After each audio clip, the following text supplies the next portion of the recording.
It's believed that Jorgen Strand Larsen has now been identified as a number 9 target for Eddie Howe and his Newcastle side. Let's speak a bit about Jorgen Strand Larsen, why I think Wolves shouldn't sell him, why I think they won't sell him, and more importantly, what I think they should demand if they are to sell him in the future. So let's speak a bit about this now.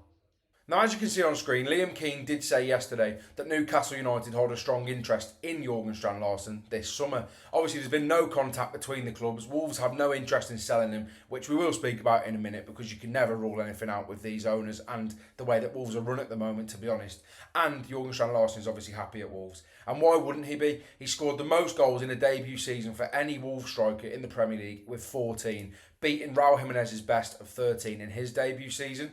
And just generally, he was brilliant last season, throughout the whole season really. He did miss a few chances, but I'm a massive fan of Jorgen Strand Larsen. I've said it on this channel for a long, long time. I've said it on TikTok as well, which you can check out in the description as well. And just generally, I'm a massive fan of Strand Larsen as a player. And I do think if Wolves are to do anything good going forward, keeping Jorgen Strand Larsen should be at the very forefront of their priorities, in my personal opinion. Now, the idea that there's no contact between the clubs is where I think it gets interesting, because I think personally, looking at this from sort of a journalistic standpoint, having sort of studied sports journalism and graduated from sports journalism course, I understand sort of the way in which PR works, and I do think this very much feels like a PR deal from Newcastle, where it's almost like, you know, they're missing out on a lot of top targets, the likes of João Pedro, Brian Mbumo, Liam Delap, Hugo Ekitike, and now their star striker wants out of the club. So I do think very much it seems like a PR move to sort of say to the Newcastle fans, look, we are, you know, we're putting our name in the hat for strikers, and we will get one done this summer.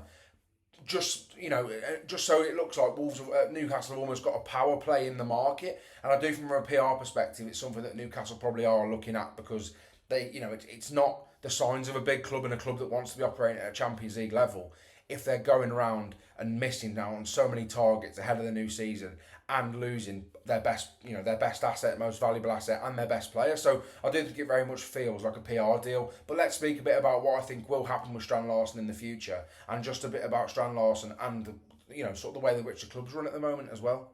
Now, first and foremost, Wolves should not sell Jorgen Strand Larsen, and I can't 100% rule it out, because say, you know, Newcastle were to bid 50 million and Wolves could double what they, you know, purchased him for, I don't think they're going to particularly, you know, completely fend it off and just completely say, no, we're not going to accept that. Because at the end of the day, you know, Fosun, Jeff Shee, everyone involved in the transfer committee, Tetty as well, you know, they are unpredictable. You can't really read anyone at the club, and that's probably one of the main issues that I personally have at Wolves is, you know, they're not they're never a million miles away from doing something stupid, in my personal opinion. That's how it feels. They very much play on the edge, play with people's emotions. I think it's quite, you know, quite a risky sort of club, and quite a sort of, from the outside looking in, quite a stressful way to be, especially for Wolves fans. I know that they're very stressed. You can check out my latest video, Why Wolves Fans Are Worried. That came out yesterday, and you can sort of check that out as well. I'm sure you'll enjoy that one.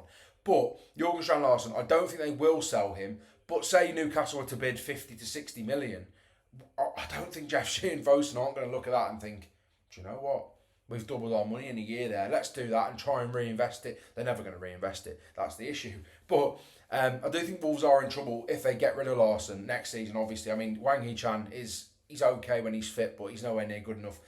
You know, and nowhere near the level of Strand Larsen anyway. Sasa Kalajic, 3 ACLs in the last 5 years, generally not good enough at the moment, and I think he probably will be loaned out this season. Jean Arias tends to play off the sort of left or the right, and I don't think he's a sort of a number 9 option. Obviously, Gomez and Fer Lopez aren't either. And then Gonzalo Guedes again, another player that's been heavily linked with a move away, been linked to the likes of Besiktas, been linked to go back to Benfica yet again.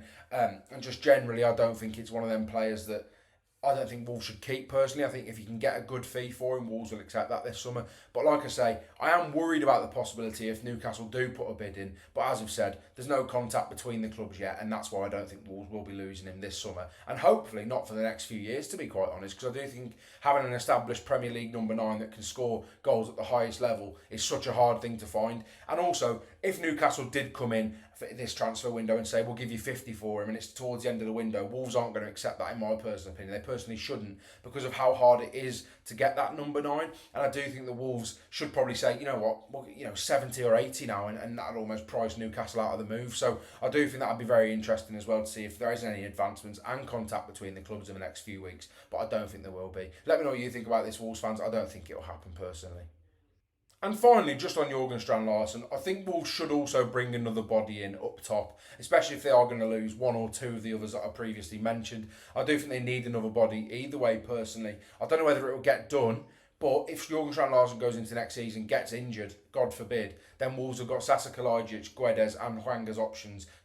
Probably two out of them three aren't there at the club as well, in my personal opinion. I don't think they'll stay. So then you're looking at Fer Lopez, Rodrigo Gomez, Jean Arias, Marshall Manetzi, Jean-Ritner Bellegarde to all try and play up front, and it just doesn't seem like it's a really good fit. Enzo Gonzalez as well, potentially, but just none of them are number 9s. They're just not. Jean Arias probably the closest thing and probably the most comfortable in that area out of them ones I've mentioned, but generally nowhere near good enough. So Wolves do need to dip into the market to get another number 9, in my personal opinion, just to have that depth in the squad, because I don't think any of the current options at the club are good enough, and I think you can command decent fees for some of them. Probably not Sasa Kalajic, who I think will probably go out on loan, but Hwang and Guedes, I don't see why Wolves can't get an okay fee for those players. And Fabio Silva, who I've actually forgotten about. I don't know if he's fancied. He hasn't played yet in pre-season. I would like to, see what happens if he does get a few games in pre-season, but I don't think he will. I think he will be moved on this summer, because at the end of the day, Wolves, after all his loan fees and a potential permanent deal, Wolves are probably in profit or breaking even from Fabio Silva. Obviously, been loaned out to the likes of PSV, Anderlecht and Rangers and Las Palmas. There's been so many players, places that he's been, and I do think that Wolves probably will break even on him if they do, get rid of him this summer. If they keep him and he's a backup, he's not a terrible backup to have, but in the Premier League, we know that he's probably not suited to that league, really, and we've seen it numerous times, unless you're playing against West Bromwich Albion. But generally, I don't think he's good enough, so I do think Wolves need to act in the market with regards to a number 9, perhaps maybe a false 9 if they don't want to go out for an out-and-out number 9, but I do think they need to act in that area. Let me know what you think, Wolves fans, about this as well.